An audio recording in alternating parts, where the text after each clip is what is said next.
Earlier, the Turkish president made his most forceful call yet for establishing a safe zone for those displaced by the fighting in Syria. The new Trump administration has also been pushing for that measure. For more on this, Omar Imady joins us now. He's a senior fellow at the Centre for Syrian Studies at the University of St Andrews. Thank you very much for talking to us. Firstly, how likely is it that we will see the establishment of a safe zone? Well, I think we need some context here. We first started hearing about these safe zones back in 2012, really, and at the time it was Turkey that, for the most part, was calling for them. And of course, the Obama administration completely rejected them, and we would hear about how much it would cost, how difficult it would be to implement.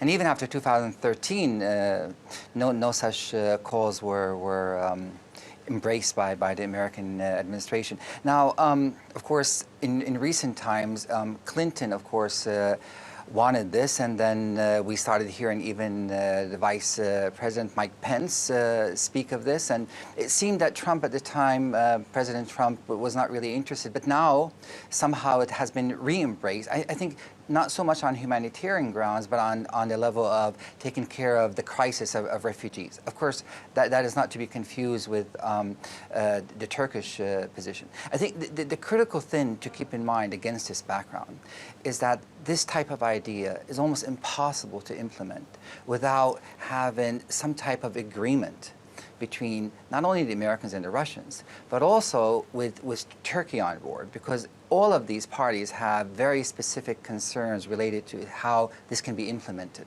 Do you think the pieces of the jigsaw are beginning to fall into place for an agreement to happen, or are we still a long way away?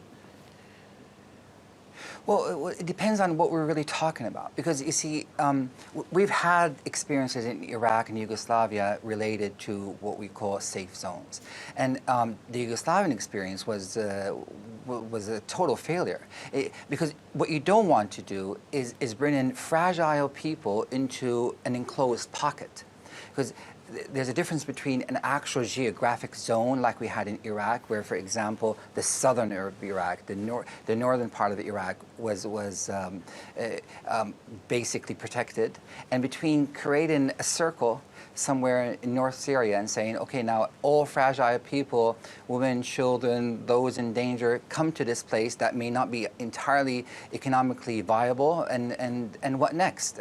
You could possibly be actually increasing the danger on such groups. So it depends on what we're talking about, and then once there's an agreement on what exactly is at stake, then of course, as I said earlier, without a true agreement between the Americans and Russians on implementing this idea is so fragile, it can be thwarted so easily. Okay, Omar Imady, unfortunately time has run out, but thank you very much for talking to us.